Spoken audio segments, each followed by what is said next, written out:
नमस्कार विद्यार्थियों, आज हम आप लोगों को इलेक्ट्रोस्टैटिक्स से रिलेटेड न्यूमेरिकल क्वेश्चन बताएंगे।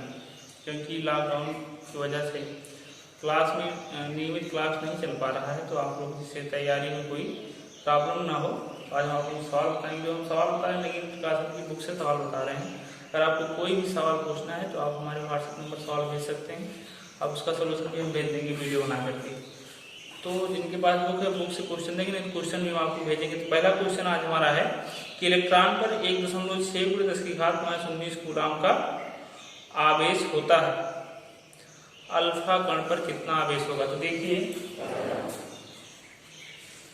यूपी बोर्ड के दृष्टिकोण से परीक्षा में सवाल लगाते समय सबसे पहले हम जो टर्म आपको दिया गया उसको सबसे पहले हम लिखते हैं। तो क्या दिया गया, आपको दिया है इलेक्ट्रॉन का आवेश E बराबर दिया है 1.6×10⁻19 कूलम। पूछ रहा अल्फा कण का कितना आवेश होगा। अल्फा कण का आवेश पूछ रहा है, क्यों अल्फा पूछ रहा है। अब हल देखते हैं हम। जो क्वांटम नियम है उसके अनुसार Q बराबर होता है यानी Q बराबर क्या होता है, यानी अल्फा कण जो है हीलियम परमाणु होता है। तो अल्फा कण इक्वल टू हीलियम परमाणु, हीलियम क्या था 2He4। तो जो 2 है, ये 2 है क्या है, नंबर ऑफ इलेक्ट्रॉन से, इलेक्ट्रॉनों की संख्या है। n बराबर 2 हो गया। Q बराबर क्या होता है यानी, तो n बराबर 2, E बराबर होता है 1.6×10⁻19। तो Q बराबर आ गया 16 × 2 3.2 × 10⁻19 कूलम। यही आपका Q अल्फा, यही अल्फा कण का आवेश। ठीक।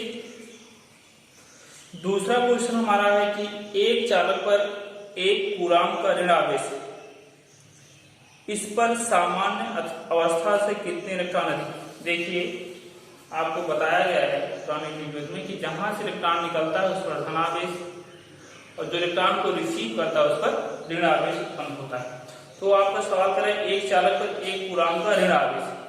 ऋण आवेश का मतलब है कि इस चालक पर आवेश बाहर से आया हुआ है। तो आपका दिया है Q बराबर 1 कूलम का ऋण आवेश है। पूछता है इस पर सामान्य अवस्था से कितने इलेक्ट्रॉन अधिक हैं अथवा कम है। तो हमको इसमें ज्ञात करना है n ज्ञात करना है। हम देखते हैं Q बराबर होता है यानी Q हमारा दिया गया 1 कूलम, n ज्ञात करना E है होता है 1.6×10⁻19 कूलम। इसको हमेशा याद रखें, E का मान इलेक्ट्रॉन का आवेश उतना ही होता है 1.6×10⁻19 कूलम। n बराबर हो जाएगा 1/1.6 × 10⁻19। एक पूरा टर्म 1 के नीचे आ जाएगा, तो क्या बचेगा, n बचेगा। अब 10⁻19 को ऊपर ले जाते हैं, तो ये हो जाएगा 1 × 10⁻+19। जो -19 था इनवर्स लॉ से जब ऊपर ले जाएंगे आ जाएगा +19, नीचे क्या है 1.6। अब यहाँ पर 19 से हम 1 0 कम करेंगे तो यहाँ पर 10 बन जाएगा। n इक्वल टू हो जाएगा 10 × 10⁻18 अपान 1.6। यहाँ पर देखिए, हम 10 से ऊपर मल्टीप्लाई करते हैं, 10 से नीचे मल्टीप्लाई करते हैं, तब क्या हो जाएगा n इक्वल टू 100। और नीचे में जब 10 से मल्टीप्लाई कितना हो जाएगा, ये 16 हो जाएगा। जो पॉइंट पे गायब हो जाएगा इंटू 10⁻18। अब इसको डिवाइड करते हैं, डिवाइड हो गया 50 हो गया 8, ये हो गया 4, ये हो गया 25। 25 अपान 4 × 10⁻18, 4 6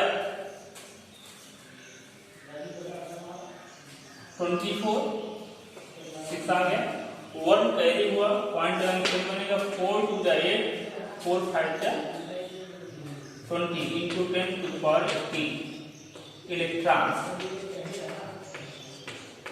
ये आपका आंसर। सामान्य अवस्था से उस चालक पर कितने इलेक्ट्रॉन अधिक हैं तब उस पर 1 कूलम का ऋण आवेश आया हुआ है। यह आपका दूसरा सवाल हो। अब तीसरा सवाल आपका देखते हैं कि कह रहा है कि 2 प्रोटॉनों, सवाल ध्यान सुनेंगे, 2 प्रोटॉनों के मध्य लगने वाला प्रतिकर्षण बल की गणना कीजिए जबकि उनके बीच की दूरी 4×10⁻15 मीटर की दूरी पर है। एक जो बुक है, बुक का 9 सवाल है। 1-2 क्वेश्चन हमने बताया है, 3, 4, 5, 6, 7, 8 ए इसी 1-2 से रिलेटेड क्वेश्चन है, इसलिए नहीं बता रहे हैं। अगर किसी प्रॉब्लम हो तो आप लिख कर भेजेंगे तो उसको फिर भी जुड़ना कर भेज देंगे। तो 9 सवाल देते हैं, जरा 2 प्रोटॉनों के मध्य लगने वाला प्रतिकर्षण बल की गणना कीजिए जबकि उनके बीच की दूरी 4×10⁻15 मीटर है।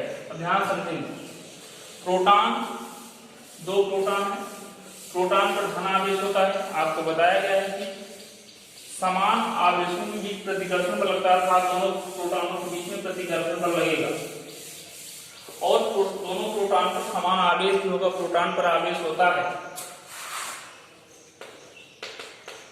1.6 ×10⁻19।